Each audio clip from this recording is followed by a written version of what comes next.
Maulid Rasulullah sallallahu alaihi wasallam, apa yang tersentak dalam hati kita di saat kita mendengar kata-kata Rasulullah sallallahu alaihi wasallam pada malam yang berbahagia ini? Apa yang pernah tergores dalam hati kita? Sementara bagaimana perjuangan Rasulullah sallallahu alaihi wasallam kepada kita umatnya. Beliau di saat lahir ke dunia ini beliau menanyakan ummati ummati.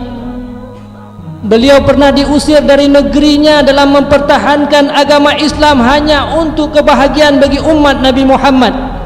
Keimanan yang ada dalam hati kita hari ini, kita termasuk orang mengucapkan kalimat la ilaha illallah Muhammadar Rasulullah hanya karena Rasulullah sallallahu alaihi wasallam. Makanya para sahabat-sahabat Rasulullah, mereka merupakan orang-orang yang sukses karena begitu cintanya mereka kepada Rasulullah sallallahu alaihi wasallam. Rasulullah telah wafat, tapi para sahabat-sahabat seolah-olah Rasulullah itu masih dalam keadaan hidup. Padahal mereka telah lama Rasulullah telah meninggalkan mereka para sahabat, tapi dalam hati mereka seolah-olah Rasulullah itu hidup. Begitulah kecintaan para sahabat-sahabat kepada Rasulullah sallallahu alaihi wasallam. Bahkan pernah diceritakan bahwa Sayyidina Bilal bin Rabah, dia merupakan seorang budak, bukan seorang hartawan, orang miskin, orang yang dihinakan oleh orang lain, orang yang pernah disiksa oleh majikannya sendiri hanya karena masuk dalam Islam. Setelah Rasulullah sallallahu alaihi wasallam wafat, Sayyidina Bilal bin Rabah meminta izin kepada Abu Bakar dan Sayyidina Umar bin Khattab, wahai Abu Bakar dan wahai Sayyidina Umar, aku tidak sanggup lagi tinggal di kota Madinah ini karena aku teringat dan terbayang dengan perasaan di mana aku pernah bergaul dengan Rasulullah sallallahu alaihi wasallam. Aku tidak sanggup lagi mengenang sejarah-sejarah Rasulullah sallallahu alaihi wasallam, maka aku minta izin kepada kalian untuk berangkat dari kota Madinah. Maka berangkatlah Sayyidina Bilal bin Rabah ke negeri Madinah, ke negeri Syam, dan beliau berkeluarga dan mendapatkan anak di negeri Syam. Setelah berapa tahun beliau berangkat ke negeri Syam, akhirnya beliau bermimpi dengan Rasulullah sallallahu alaihi wasallam, di mana Rasulullah sallallahu alaihi wasallam menanyakan dalam mimpi Bilal bin Rabah, ya Bilal, kenapa engkau menjauh dariku wahai Bilal? Apa arti pengasingan seperti ini wahai Bilal bin Rabah? Maka saat itulah Bilal meminta izin kepada istrinya untuk menziarahi kubur Rasulullah sallallahu alaihi wasallam. Setelah beliau menghadap Rasulullah, beliau menyampaikan salam, assalamu alayka ya Rasulullah, assalamu alayka ya Habiballah, assalamu alayka ya Safwatullah.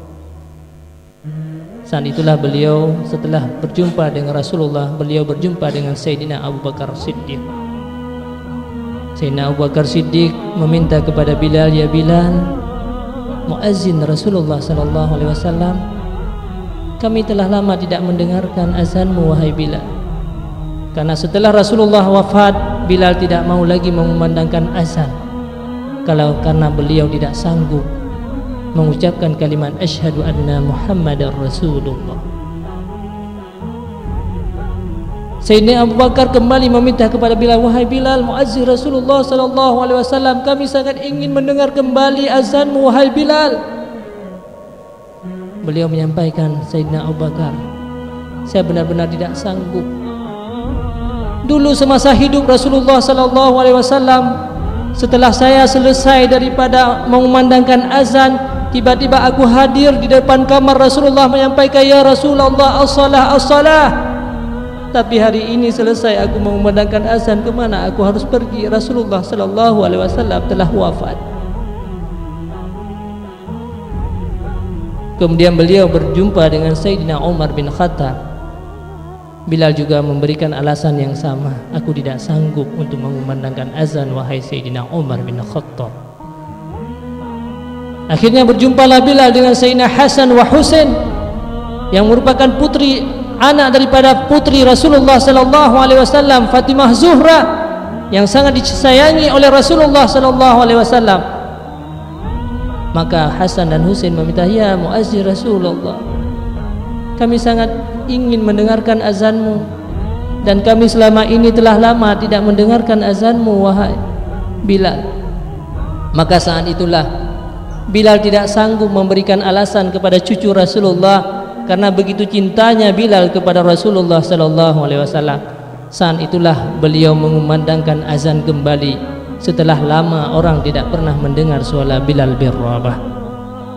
Di saat beliau menyampaikan Allahu Akbar, Allahu Akbar, maka semua orang-orang di Madinah semua pada saat itu fasajjal Madinah, maka mereka semuanya terkejut di saat mendengar kembali azan daripada Bilal yang telah lama tidak pernah didengar oleh penduduk-penduduk Madinah pada saat itu. Abu Isa Rasulullah sallallahu alaihi wasallam, kenapa Bilal sekarang sudah mengumandangkan azan kembali? Apakah Rasulullah telah dibangkitkan kembali? Begitulah hati mereka hidup, seolah-olah hanya dengan sedikit sebab Rasulullah telah dihidupkan kembali. Abu Isa Rasulullah sallallahu alaihi wasallam, semua para wanita-wanita di Madinah, semuanya orang-orang penduduk-penduduk di Madinah, di seluruh penjuru-penjuru Madinah, semuanya keluar ke masjid Madinah. Mereka semua bersorak-sorak, Abu Isa Rasulullah sallallahu alaihi wasallam, Abu Isa Rasulullah sallallahu alaihi wasallam. Rasulullah telah dibangkitkan kembali, Rasulullah telah dibangkitkan kembali. Saat itulah kemudian Bilal melanjutkan azannya, asyhadu an la ilaha illallah. Di saat sampai kepada kalimat asyhadu an la ilaha illallah, beliau tidak sanggup lagi melanjutkan azannya. Tiba-tiba suaranya merendah dan hilang suaranya, air matanya keluar, dan saat itulah semua kaum muslimin yang hadir ke Madinah, menurut pendapat para ulama, mengatakan bahwa itulah merupakan kesedihan yang kedua setelah Rasulullah wafat.